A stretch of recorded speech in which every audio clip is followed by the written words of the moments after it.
Hey, good morning. Today, Sunday, 6:47. Oh, 6:47. You see that? 6:47. I wonder if you can see that. 6:47 in the morning on Sunday. You can see the dogs are over here playing.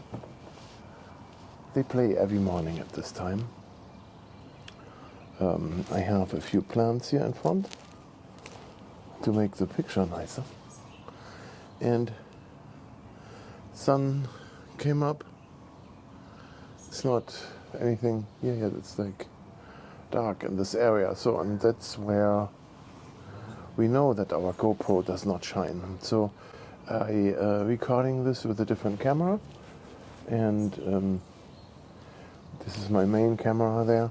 I also have the GoPro running, so we can compare how GoPro looks like. If you can on the GoPro see the screen here.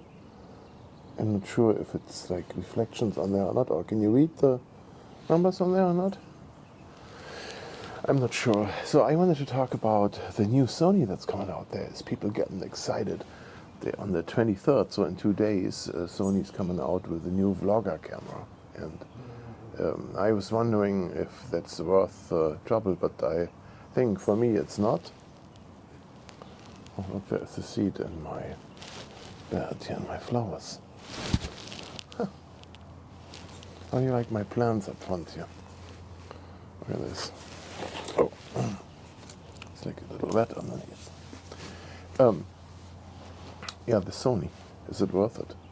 So I looked at footage at this Sony A7 something, and is there an E10? There's so many different naming. Everybody seems to not like those complicated names on those cameras, but that is not only you, that's me too. I can't memorize that. In this scenario here, I'm recording with Rode microphones here, those wireless ones. But I do stereo, right? I have two. There's another one. Here's one, and there's one. And you cannot see this because of the flowers in the way. So who would have thought that I use a wireless microphone on this? Yeah, so what do I expect from the Sony? It's good that it has interchangeable lenses, but how much money do you want to spend on interchangeable lenses? And you will always find a better lens. That's a thing. You know, once you have one, then you buy the next, and the next, and the next. And they suck you, and then you have all those lenses, and then you're stuck to Sony because do you have like a few $1,000s worth of lenses, and then you switch to a different one? You know, that's always the problem. It's like the same thing switching from Adobe to anything else. From Adobe Premiere to Final Cut. Those kind of things. You pay money for like plugins and stuff, and then you can't switch because you have all the investment in one platform, and if you go to the another platform, then you have to buy everything again. It's expensive, and I don't know. So you need to make sure that you know you will stick with it, and that what you see there has a good image quality. Now I'm looking at a few of those Sony videos and blogger videos, and so you don't know what they do in post to their videos, but how much trouble and stress they have, how long it takes to do that. But I'm not convinced that Sony is the thing, especially in this low budget sector. Like, you know, when you spend like $1,000 or something like that. I can show you here on this camera, for example. So I have a cheap Chinese lens on this camera. And you can't say really cheap, because making a lens for a camera costs already some money, and it's just effort to get real glass in there and stuff. And many of those cheap cameras have plastic lenses in there, and then you can't tell the difference unless you want blurry. If you want not focus and blurriness, or like this haze that those cameras have, I can see this. It looks like haze. Maybe my glasses are too good to see that haze in there, and it's called cinematic because of the haze, or do you want clear? You know?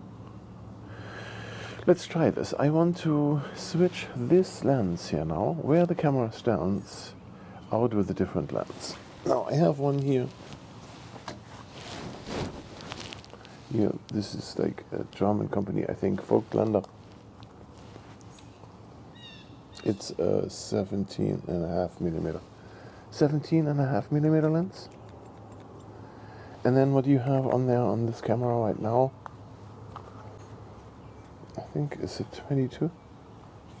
22 millimeter? This is 17.5. And so I'm gonna, oh, there's the bird flying through. I'm gonna switch the lens.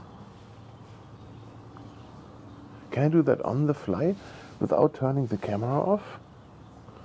I don't know.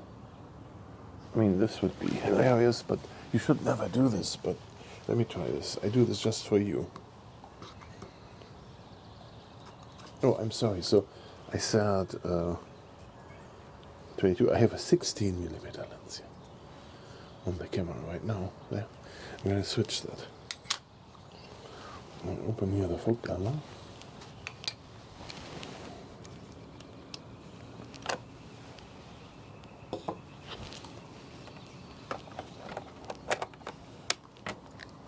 So I have to take this off. And now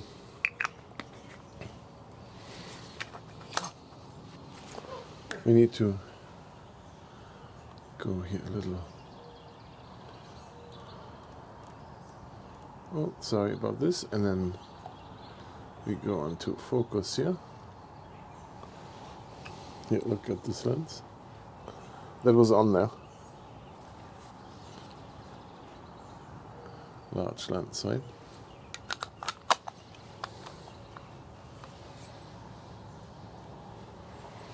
So, yes, you saw that right. What did I do? I changed the lens while the camera was running.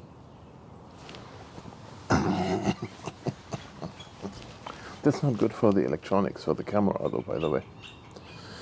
But I want to know from you, is there a difference in this lens to the cheap lens? Is it worth it, the money? Now, the brightness of the picture, noise and all this. So I'm shooting this camera on the ISO 400. On the GoPro here, I don't know what ISO I have. It's on automatic, right? And how is the noise and the image quality or whatnot? Colors on the GoPro are different, of course. But do we want to do some color calibration on this? I don't know. You tell me. I mean, you can color calibrate to anything you want. If you understand color science, you can tweak whatever you have to whatever you want. Right? It's your standard settings that make out the camera. Like, if you have a button, you push it, and the colors are great, then that's what you want, right? You don't want to bother with that. The same, you don't want to bother with audio. The GoPro has for sure better microphones than the Sony. The GoPro has better image stabilization than the Sony. No matter what they come out with, the image stabilization on the GoPro is going to be better because that's what they invested in. Spent the most money on image stabilization on that, I bet you. Nobody cares about anything else but the stable image. You're walking around with this thing as if it's on a gimbal.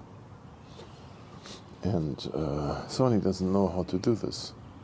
They would have to invest in technologies. Who knows what is patented there from the GoPro side. Oh, hey, there's a dog here. Oh, it's so wet. The dog is wet. Yeah, do I have a paper towel here? Yeah, I have a paper towel where I can help the dog with its eyes. Lucy, come. Lucy, come. Lucy, come. Here. Come here with you. Oh, come here. Here, Lucy. Oh. And get eye boogers out. So there is so much pollen coming off the... there's so much pollen coming off the tree. And then they capture this with their eyes. And then you have an eye goop build up in the morning. You clean that up every day, otherwise they have like big boogers in their faces. No, the big one not so much because he has small eyes. Can you imagine that? A big shepherd and he has small eyes, and the smaller shepherd has big eyes. That's how that goes. So, and I know already that you like this lens better. It can film in the dark because it lets more light into the camera. And yeah, this is what it is. So this video is very long, too long maybe, but for me it's a quick test to hear and see what do the colors do, how does the focus work, and microphones and all that. And yeah, that's all I can say. Now I'm waiting for the day to become good and get some light, sunshine today, and then I can keep working on my gazebo, get those foundation blocks into the ground so that I can build a little patio deck here that I can sit underneath without having all those tools hanging around. I have buckets here with sticks and the tree I cut off like branches. This is all laying around here. That has to be cleaned up and made nice. Planting some plants, getting some greenery in here before the summer is over. This is first in Michigan. We have only like 3 good months in here, maybe 4. Yeah, just look at your gas bill, then you see when you have good months. That's how this goes. So yeah, hope you enjoyed this video and learned something about a good lens and a bad lens. And let me know in the comments if you like those blurry pictures or the crisp, sharp pictures better. Alright, talk to you in the next video.